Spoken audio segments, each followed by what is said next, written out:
গরুর মাংস আর সাথে সারা পিঠা খেতে কিন্তু অসাধারণ। এবার তোমার বড় বড় গরুর গোস্ত দিগা লাকি কার এখন। ও, তো গোস্ত তো মেলা টুকাই মনে হয়েছে, হাফ কেজির বেশি বেশি হবে। হ্যাঁ বাপ, বেশি বেশি হবে। তো এই গোস্ত মোটা মোটা করে আলু কুইটে ঝোল করে আন দিগি। তো মা সাথে কিছু ওই সারা পিঠি বানিয়ে দিয়ে দিনি, ঝোল দিয়ে ঠেকি খাওয়া হবে। সারা পিঠে খাবা? হুম, তাহলে ঠিক আছে, তুমি ভ্যান মুছে গা দিয়ে আসো, আমি আন দিগি। ঠিক আছে, যাও তুমি। প্রথমে আমি গরুর গোস্ত আনবো আলু দি, তাই আমি মোটা মোটা করে আলু কুইটে নিচ্ছি।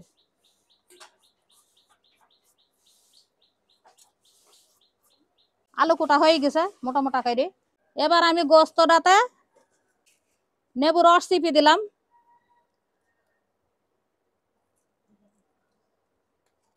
এই যে হলুদের গুঁড়ো দিলাম,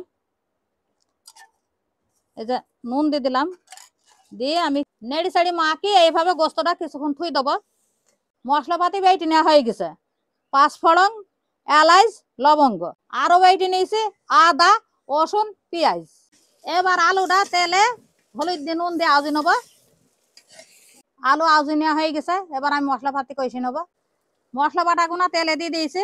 এই যে হলুদের গুঁড়ো দিয়ে দিলাম, ঝালের গুঁড়ো দিয়ে দিলাম, তেজপাতা, কাঠ, নুন। এবার আমি নেড়ি সেড়ি সুন্দর করে কষে নেব। মশলা কষে নেওয়া হয়ে গেছে, এবার গোস্তটা দিয়ে সুন্দর করে আউজি নেব।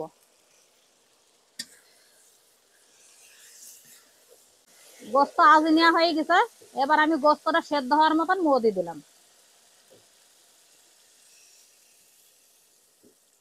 গোস্তটা একটু সেদ্ধ হোক, সেদ্ধ হয়ে গেলে আলুটা দিয়ে দেবো। গোস্তটা হালকা সেদ্ধ হয়ে গেছে, এবার আলুগুলো দিয়ে দিলাম। আলুটা সেদ্ধ হয়ে গেলে আন্দা হয়ে যাবে। আকাই গোস্তটা আস্তে আস্তে সেদ্ধ হোক, আর আমি সারা পিঠের জন্য আটা ছাইনি নেই।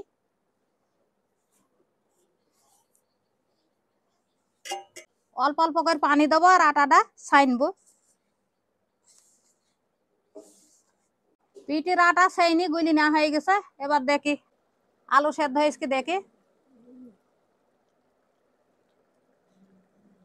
আর একটু সেদ্ধ হবে। গোস্ত আন্দা হয়ে গেছে, এবার গুঁড়ি মশলা ছিটি দিয়ে নামি নেবো।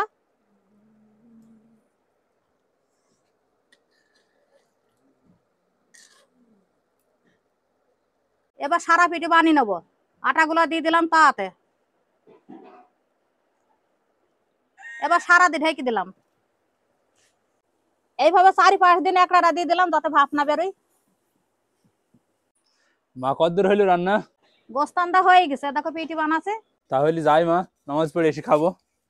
তো এতক্ষণ তো আপনারা দেখতেই পেলেন কিভাবে তৈরি করা হলো এই সারা পিঠা। এটা কিন্তু লাল আমন ধানের চালের পিঠা আর কি। আর সেই সাথে আছে গরুর মাংস আর আলু, মানে আলু গোস্ত বলা যায় আর কি।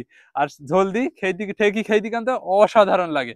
এবার খেয়ে দেখা যাক কেমন লাগে, মা দাও। না,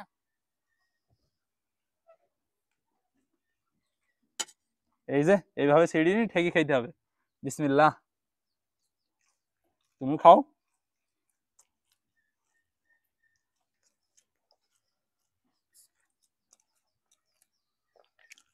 খেতে অসাধারণ এক কথায়।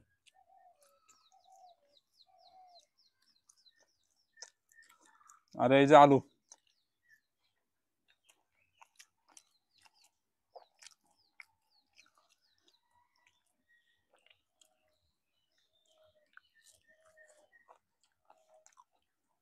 এই যে এইভাবে ঝোলে ঠেকে খেতে হবে। ঝোলটা এই যে ভিতরে চলে যাচ্ছি, খেতে কিন্তু এক কথায় অসাধারণ লাগছে। অসাধারণ কথাটা আর কতবারই বলবো। তা আপনারা খেয়েছেন কিনা অবশ্যই কমেন্টে জানাবেন। এইভাবে এই পিঠা দিয়ে আর কি।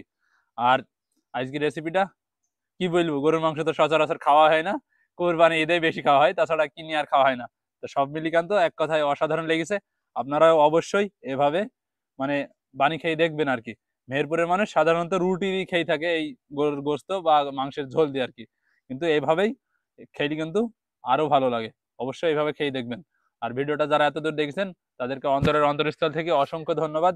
তো আজকের ভিডিওটা এই পর্যন্তই, সবাইকে জানাই আল্লাহ হাফেজ।